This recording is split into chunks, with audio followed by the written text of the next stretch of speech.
kissed Bella. Okay, so that is a clip from the second Twilight movie. It features Edward and Jacob fighting over Bella.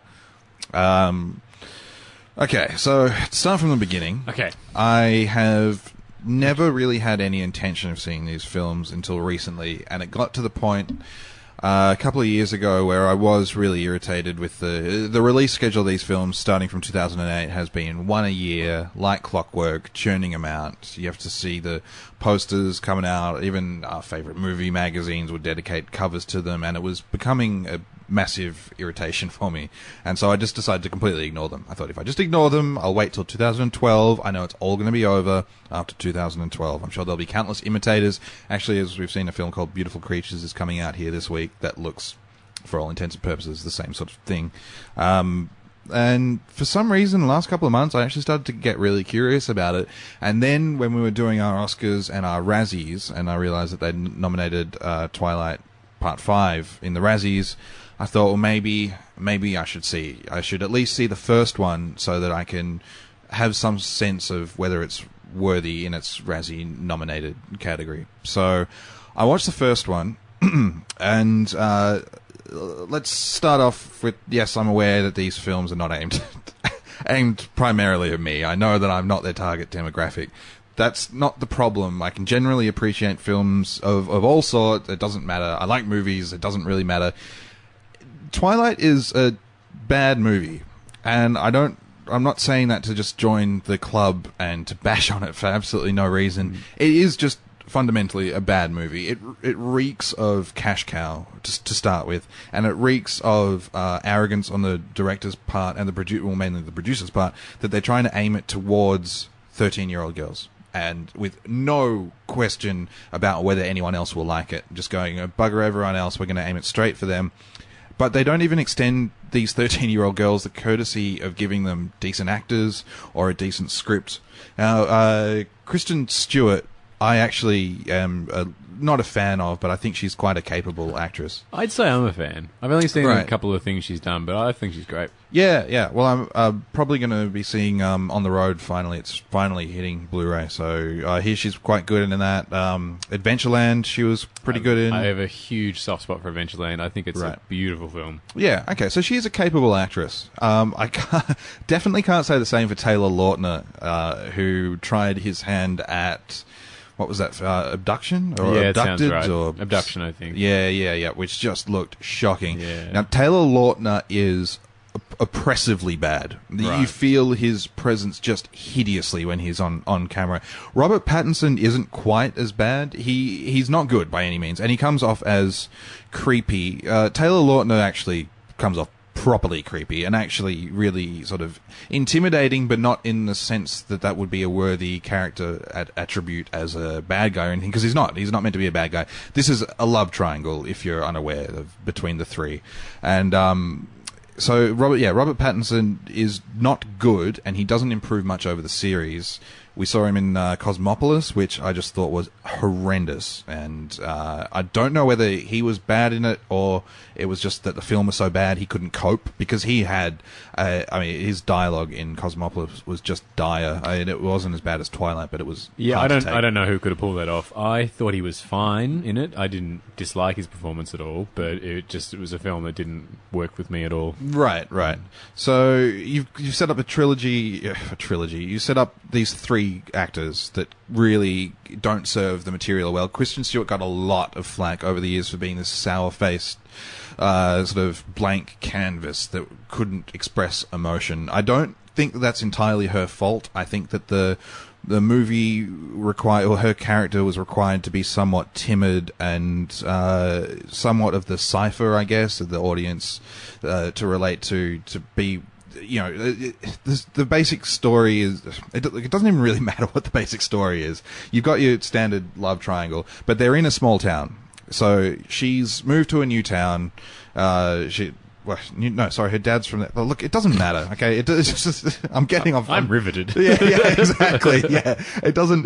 None of this really matters. But I don't think that what I'm trying to say is, I don't think that she's that bad. I think that she's served poorly by the source material. What I am also trying to say is that I do think Taylor Lautner is that bad, and I do believe that Robert Pattinson is that bad. They're just awful. The men in these movies come off terribly. The females, for the most part, are actually fine. But the problem with the men, I'm not sure if it's because a lot of them have to act as vampires, that they're these white-faced guys that are wearing a lipstick. I mean, if you're in a small town and you bumped into any of these guys, you'd be turning around and going, what the hell is going on? Like, why? This is just weird. There's something blatantly obvious. But anyway, apparently these vampires have managed to get by through society unbothered by anything. On that topic, actually, there is a gag when they go into their house, which is a modern-day 3-story penthouse type thing in the woods, all glass. Now, vampires aren't meant to go out in the sun, right? So they sparkle in this movie when they go out in the sun. They don't burst into flames? No, they don't go anything like Let the Right One In, which is a proper representation of a vampire. Or any other vampire. No, exactly, yeah. So they've really taken the piss out of this this whole vampire mythology, completely without regard to the folklore. And the whole idea is that they go into the sun and they sparkle. Now, that's stupid, but it could work if maybe sparkling wasn't something that was good for them. But apparently it just doesn't matter. They just sparkle. And they look a bit stupid, because the CGI in this is terrible, but we'll get to that later. So they live in a house, all windows and stuff, and it doesn't really matter because they're only going to sparkle anyway, so what's the big deal? And anyway, when they're in the sun, they got the sort of physics that follow the laws of the, like, Ghost Dad. Ghost Dad had a terrible time keeping up with its own laws. It would invent something, and then by the next scene, it totally forgotten about it. It's the same with this. They go in the sun, they sparkle. Next scene, they're in the sun, he's not sparkling. So, it doesn't... it sounds like a superhero series I watched recently. It does, actually, yeah, just a little bit. So the problem with the gag with the matriculation thing is that they go into their house and they've got a big thing on the wall that has all of their caps or sashes or whatever you get for graduating. Yeah. And they say, we tend to graduate a lot because these are guys that are frozen at the age of 18 or whatever, but they're actually 107 or something like that. Now, if you're 107, you wouldn't be repeating years 10 to 12 or the equivalent in American society by moving from town to town, starting up a new life every 3 years. It's just, look, the logic behind this doesn't make any sense. So, anyway, look, to get into... I've got a list here of the things that are bad, right? As I already said, the men look ridiculous. The vampires resemble junkies with lipstick more than actual vampires. Acting is absolutely terrible. The CGI is just cheap looking. That's sort of excusable for the first film, but they were working off a bunch of books that had made a lot of money, so they were pretty certain when the first movie came out they were going to make a decent amount of money. By the time you get to the second and third, and the second they bring in werewolves, which is just the biggest misstep, and we'll get to the second film in a second, but the CGI, even by the fifth film, is absolutely appalling, and these movies are raking in billions of dollars all up. So there's absolutely no excuse for this kind of crap CGI. The whole sparkling thing's crap. Modern House is crap. Robert Pattinson's crap. Taylor Lautner's crap. There's a scene where they play baseball, which rivals Teen Wolf. With the whole basketball thing. I've heard about this baseball scene. Right, okay. Well, actually, that doesn't surprise me because it really stands out like a sore thumb. It's just absolutely shocking. So, by the end of the first film, I was thinking, this is terrible. This is, it might not be the worst movie in the world. I would probably give it, if you're going to give it a rating out of 10, you'd probably go about 3 out of 10. You're not going 1 out of 10. It's not the worst movie ever. It's crap, but it's serving a purpose or whatever. Then, you get to the second film, and the second film, like you just said earlier about the Superman ones, the second film makes the first one look like Citizen Kane. The second one is diabolical because it repeats the same sort of premise as the first one, but instead of Bella falling for Edward the vampire, she starts falling for her friend Jacob, who, spoilers, go fuck yourself, who turns out to be a werewolf. And the werewolves are really, really terrible. I don't know if you've heard this sort of internet thing of people calling them wobbly werewolves, amongst other sort of things. There's an awful misstep in one of the movies later on where they actually talk. If you've ever seen a bunch of big CGI dogs sitting around a forest talking about, in deep voices about how they're going to do this, you really become aware that this is a seriously, seriously bad movie. And also, the second movie is where they introduce the idea of no shirts. So Taylor Lautner has, apparently the werewolves do the sort of transformation of the Hulk. They must take their shirts off because it is established very poorly that werewolves get hot.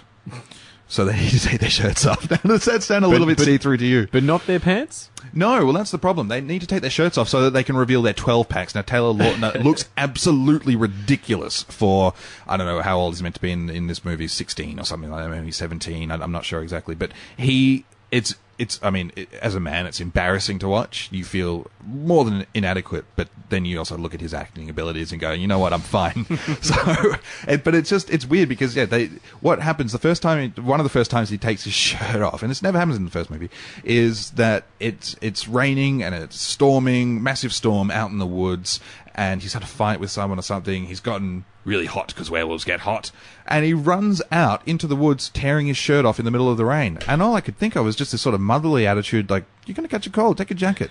And then he runs out in there with his little shorts on, and that's it. And then he meets his other homeboys out there. They've got this little group of 12-packed men that really are worse actors than him, and they're the werewolves. So it's laughable, and then it's really chastising. Like it's actually really, really irritating and made me extremely angry. The second film. So it's just substituting Edward the vampire for Jacob the werewolf, and she starts falling for him while Edward's doing whatever the hell Edward was doing that whole time. So the problem with both of these movies is that it's meant to be a love triangle, and it's meant to be a relationship movie at the core to put to teenage girls. But there's absolutely no chemistry between the two. I found myself saying out loud at times to the screen, why do you like him? I mean, why do you like Edward? He's creepy. He looks at you like a pedophile would look at a child. Anakin and Padme. Yes, actually, yeah. These blank stares. Yeah. And he, honestly, Edward and Jacob don't break eye contact when they're in the same scene as Bella, and it is creepy. It's seriously creepy.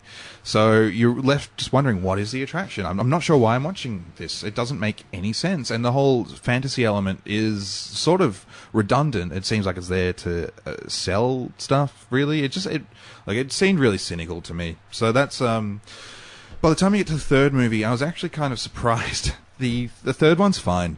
Look, it suffers from all the same problems, but it started to introduce more story elements, which, starting to set up battles between the thing as there's an ancient rivalry between the vampires and the werewolves, and there's a treaty that they constantly refer to about how they should be behaving around each other, and it's all terribly stupid, but it's fine at this point because they've gotten over the daft relationship stuff to a degree. It's still definitely there, but the story's moving on, so it's fine. So I didn't have a problem with the third one, and after the third one, I actually thought, I'm not going to watch the last two because there's no point. I've done it. I've done my research. I know what this is about. I'm not angry at the movies as a lot of other people get really irate about this. I just think that it's a shame that they think that they can serve up crap like this to 13-year-old girls and it will work. And it's a shame that it did work. And I think that it speaks badly on behalf of the target audience that they're willing to put up with this crap and that they're not demanding better.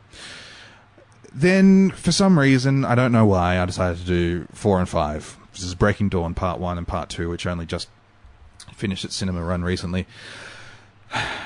Breaking Dawn Part 1, I actually have to say I somewhat enjoyed, because it started to bring in plot elements that were somewhat enjoyable, but then just when I found myself sort of almost along for the ride, putting all the shit aside, they'd come up with these moments that just were so laughably bad you'd have to roll your eyes, and then it would take you totally back out of it and go, oh, that's right, I thought I was having fun, but I'm not, because this is terrible, and the directors don't care, they've got no interest.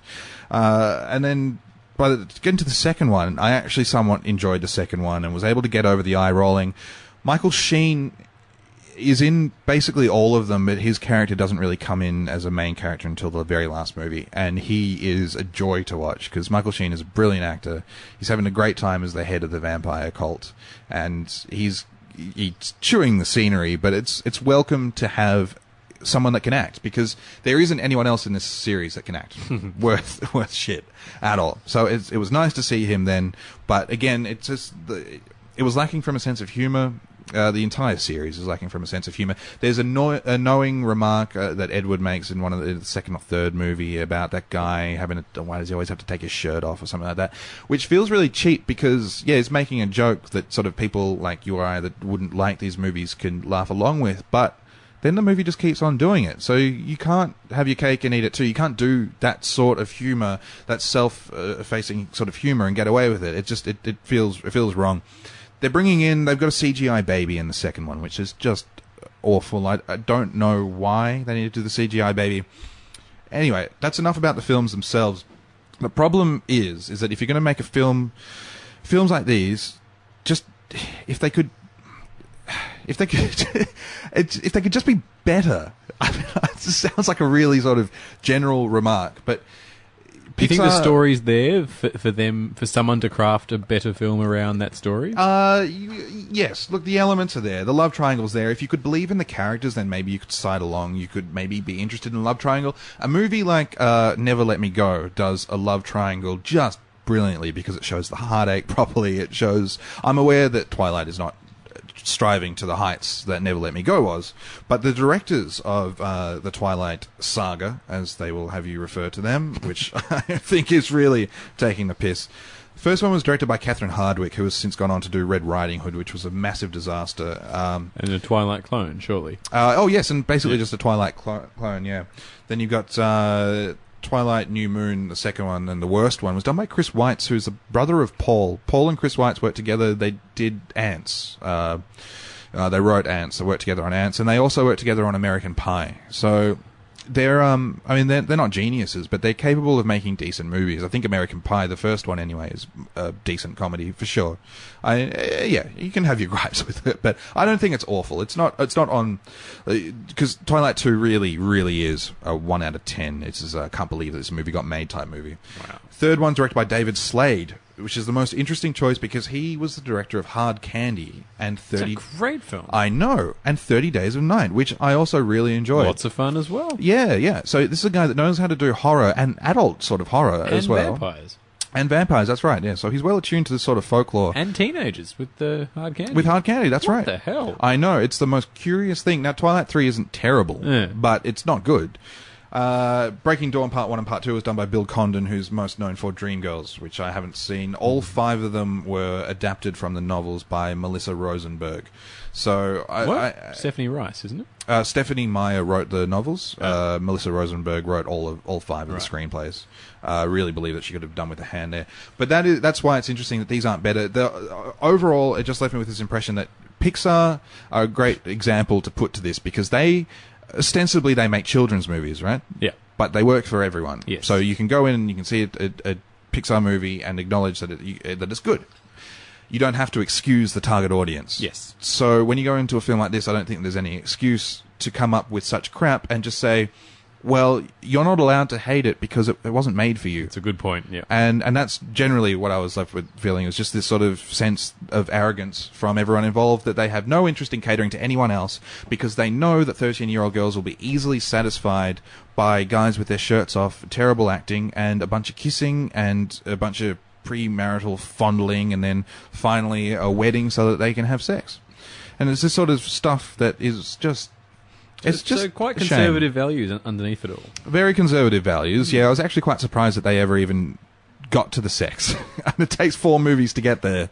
That's a lot of sexual tension. I know, it really is. Wow. But you're even wondering, Edward the vampire at one point says to Bella, I don't know what it is that you see in Jacob, but you guys obviously have a connection. And I thought, I agree with the first part. I don't know what you see in him, and I also don't know what she sees in you. Yeah. And look, the whole thing is just a mess. It did get enjoyable towards the end, but obviously you already know by now if you're going to watch these films and get the mild enjoyment that I managed to eke out of 4 and 5 is not worth having to get through the first 2 or the sort of blandness but not awfulness of the third one. So I'm sort of glad that I've finally done it because there's so much hate directed towards Twilight, and I think it's somewhat warranted. I think it might be a little bit exaggerated, but it's basically just that thing of if you're going to make a movie, just make it good. You can't excuse terribleness by target audience, and I don't ever want to hear the criticism leveled at me for not liking Twilight, that I'm not the target audience. Okay? Okay. All right.